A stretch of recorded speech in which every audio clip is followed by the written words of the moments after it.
Greetings, adventurers. My name is Kramer, and welcome back to the kitchen for another episode of Cooking Anachronism, where we, with our modern appliances, make a fantasy or medieval themed food. Today, we are making a delicious fish stew. This is coming to you out of the official Game of Thrones cookbook, which is available in the description. All of the ingredients will be listed down there as well, and this is actually the sisters stew. And according to the book, it says, "The beer was brown, the bread black, the stew a creamy white. She served it in a trencher hollowed out of a stale loaf. It was thick with leeks, carrots, barley, and turnips white and yellow, along with clams and chunks of cod and crab meat, swimming in a stock of heavy cream and butter. It was the sort of stew that warmed a man right down to his bones. Just the thing for a wet, cold night."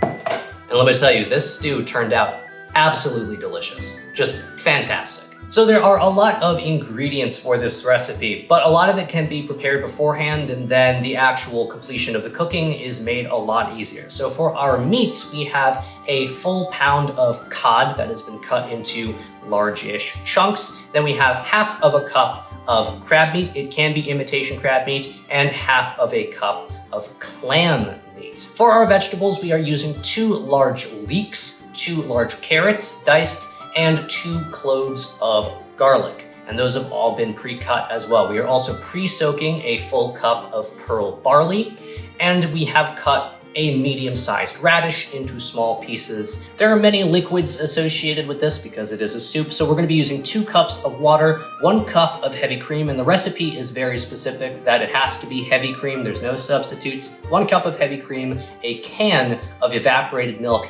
and half of a cup of white wine. All right, so because we have all of our things already prepped here, cuts out a bit of time, and the recipe itself is very simple. So the first thing that we're going to do is we're going to take half of our cod. In this case, that is half of a pound, and we're gonna put that in 2 cups of water. Then we're gonna bring that up to a boil and let that boil for about 10 minutes.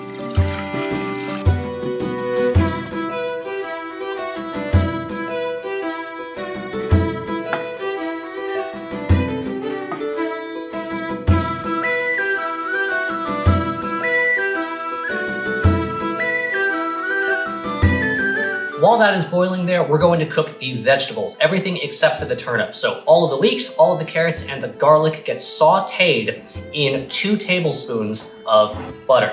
We're not browning the vegetables, we are just getting them cooked through. We're just getting them nice and tender.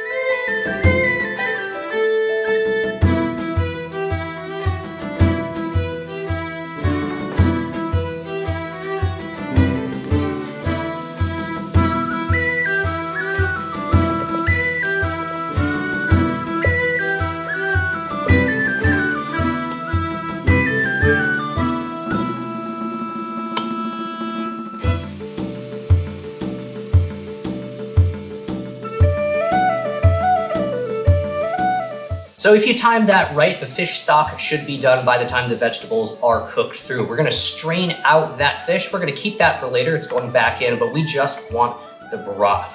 And then, so once those vegetables are cooked through and the stock has been strained, we're going to add half of a cup of white wine into the vegetables.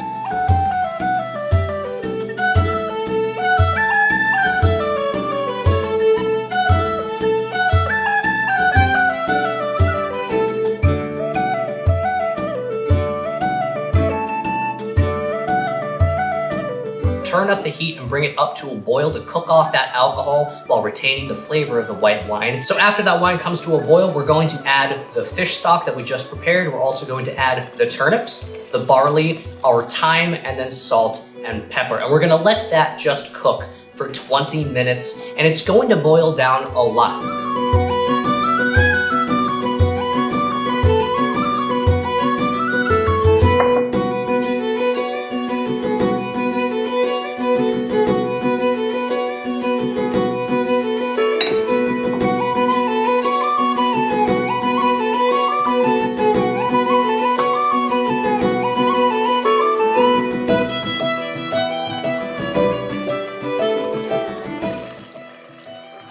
It smells so good, especially with that thyme in there now. It smells so fresh and clean. It's something I'm really concerned about. When you say fish stew, I'm concerned it's gonna be really salty. I'm concerned it's gonna taste really fishy. And while the fish hasn't gone in there yet, right off the bat, it already smells so clean. It smells like a nice springtime soup. So seasonally very appropriate. I'm very excited so far.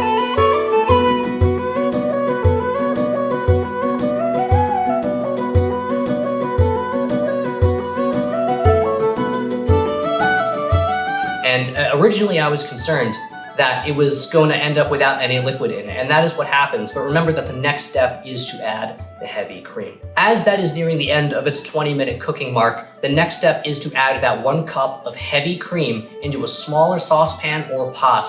Warm that up. We don't want it to simmer. We definitely don't want it to boil. We just want it to be warm enough that it's going to accept that saffron that we're crumbling in, half a tablespoon of saffron, and it's gonna stir up and make a nice golden color. We're going to add the heavy cream.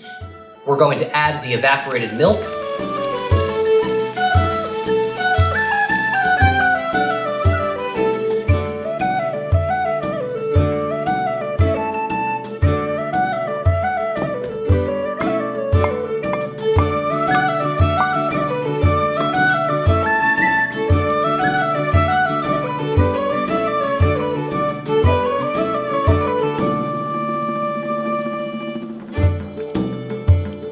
And then we're going to add all of the crab meat, all of the clams, and all of the fish meat, both raw and cooked. And we're gonna put that in, cover it, and then we're gonna let that cook for around 8 minutes until the fish is fully cooked through. You'll know because it will turn completely white, and then it is ready to serve.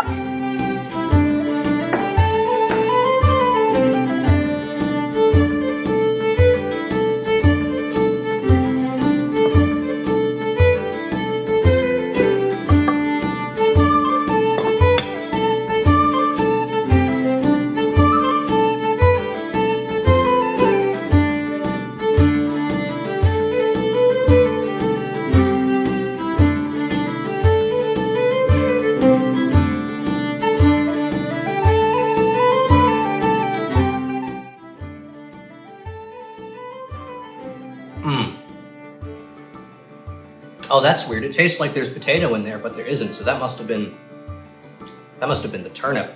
This is really, really good. Compared to the broth that was cooking earlier with just the vegetables, this is essentially a chowder. I almost want to add some corn to it. It's really, really good. I generally don't like cod. In fact, I said that while we were purchasing the cod. I was like, I just straight up don't like cod. I would prefer pretty much any other fish. It's really, really good in this. It sort of just melts in your mouth. It's nice and tender. Everything's very, very broken down.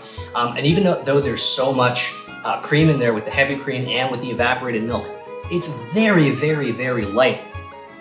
It's very clean tasting. I hope that makes sense. There's not a whole lot of texture because everything is so broken down. There's the barley. It doesn't really come through a whole lot. Everything just sort of comes together in a large stew. But so to add some texture, I'm gonna go ahead and try a little bit of this with the black bread. If you wanna make your own bread, we have a video on that as well if you'd like to check it out. But the recipe book says that these go well together, so I'm excited to try. Just gonna get that soaked in there a little bit. Get it soaked in there a little bit more. That wasn't a whole lot. The bread almost takes over at that point, but you do get that little extra bit of texture, but I kind of just want to have it by itself.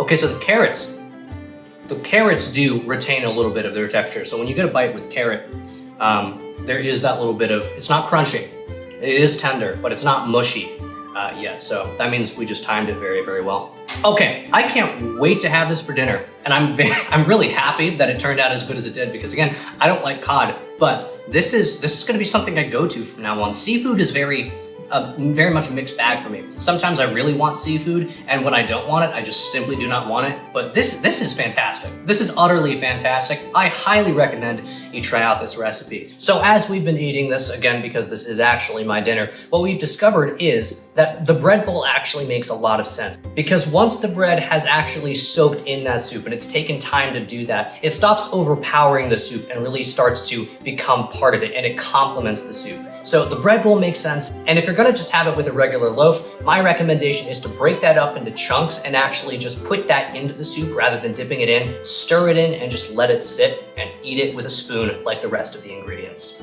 That is the best way that I've found so far.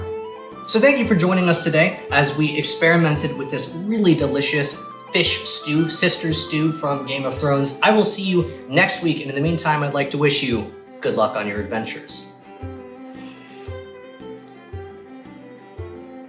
It needs corn. I really want to put corn in this next time. It's very good.